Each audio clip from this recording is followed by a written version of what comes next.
Kinsa si Jehovah? Si Jehovah mao ang tinuod nga Dios diha sa Biblia, ang maglalalang sa tanang butang. Takos ka Jehovah nga among Dios, nga modawat sa himaya, ug sa dungog, ug sa gahom, kay gilalang nimo ang tanang butang, ug tungod sa imong kabubuton, sila milungtad ug nalalang. Ang manalagnang si Abraham ug Moises nagsimba kaniya, mauman usab si Jesus.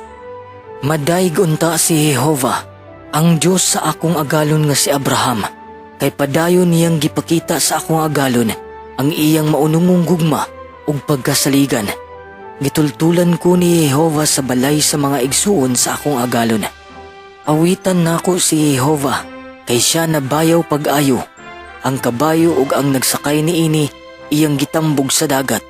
Si Jah ang akong kusog ug gahom, kay siya nagluwas kanako. Siya ang akong Dios, ug daygon nako siya. Ang Dios sa akong amahan, ug bayawon nako siya. Si Jesus miingon, ayaw kog kupti, kay wala pa ko makasaka sa amahan. Apan adtua ang akong mga igsuon, ug ingna sila. Ako musaka sa akong amahan, ug sa inyong amahan, ug sa akong Dios, ug sa inyong Dios. Siya ang Dios dili lang sa usa ka katawhan, kundi sa tibuok nga yuta. Kay si Jehovah nga labing hataas maoy kahibulungan. Siya ang bantugang hari sa tibuok yuta. Sa Biblia, ang talagsaong ngalan sa Dios maoy Jehovah. Sa makausa pa, ang Dios miingon kang Moises, Kini ang imong isulti sa mga Israelinon. Si Jehovah nga Dios sa inyong mga katigulangan, ang Dios ni Abraham, ang Dios ni Isaac, ug ang Dios ni Jacob, nagpadala kanako nganhi kaninyo. Kini ang akong ngalan hangtod sa hangtod, ug pinaagi niining ngalana nga ako pagahinumduman sa sunod-sunod nga henerasyon. ang katawhan makailaunta nga ikaw, kan sa ngalan maoy Jehovah, ikaw lamang ang labing hataas, ibabaw sa tibuok yuta. Lagikan kini sa Hebrehanong berbo nga nagkahulugan ug mamao. Ug daghang iskolar nag-ingon nga ang maong ngalan nagkahulugag, siya nagpahinabo nga mamao. Kini nga kahulugan haom kaayo sa papel ni Jehovah ingong maglalalang ug magtutuman sa iyang katuyuan.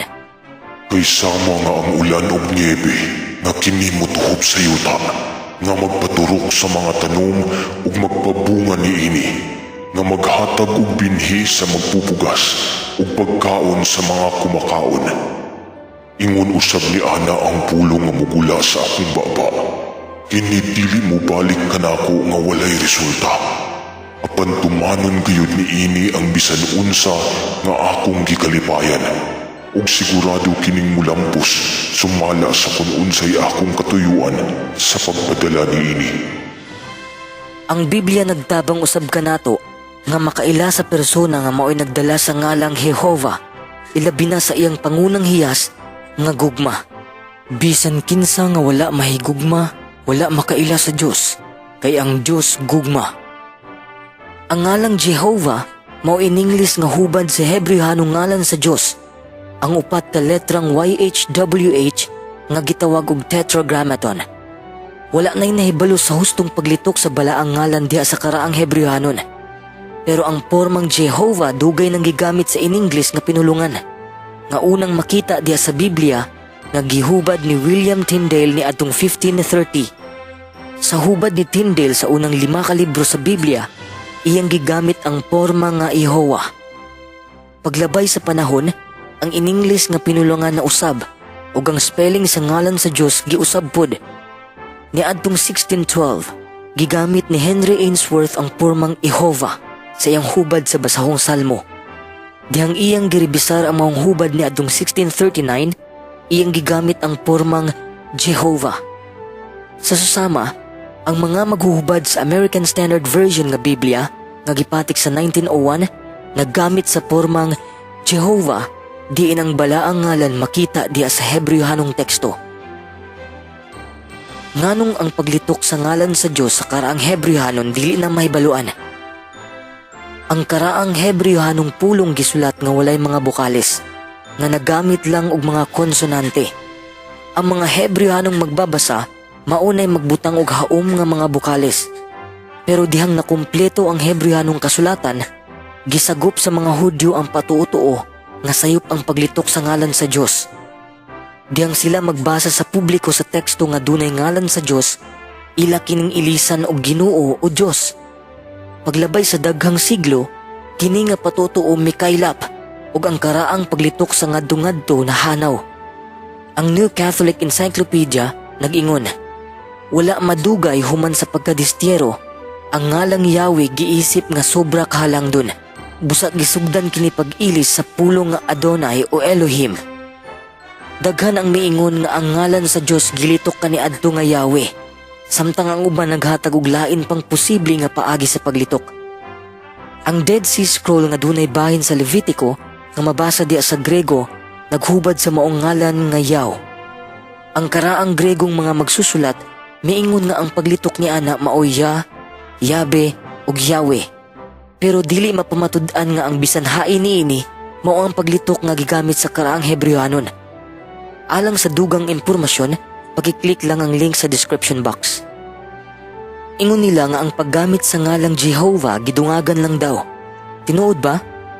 Ang Hebrewhanong pulong alang sa ngalan sa Dios diha sa formang tetragrammaton makita mga 7,000 ka beses diha sa Biblia. Alang sa dugang pang-impormasyon, palihog og search aning libro ha. Ilang gitangtang sa kadaghanang hubad ang ngalan sa Dios ug gipulihan kinig mga titulo sama sa Ginoo. Ingon nila nga ang labing gamhanang Dios wala daw magkinahanglan og ngalan. Dili kana tinuod, kay ang Dios mismo naggiya sa mga magsusulat sa Biblia sa paggamit sa iyang ngalan sa kalibuan ka beses ug nagsugo sa iyang mga magsisimba sa paggamit sa iyang ngalan. Ako si Jehovah, kana ang akong ngalan.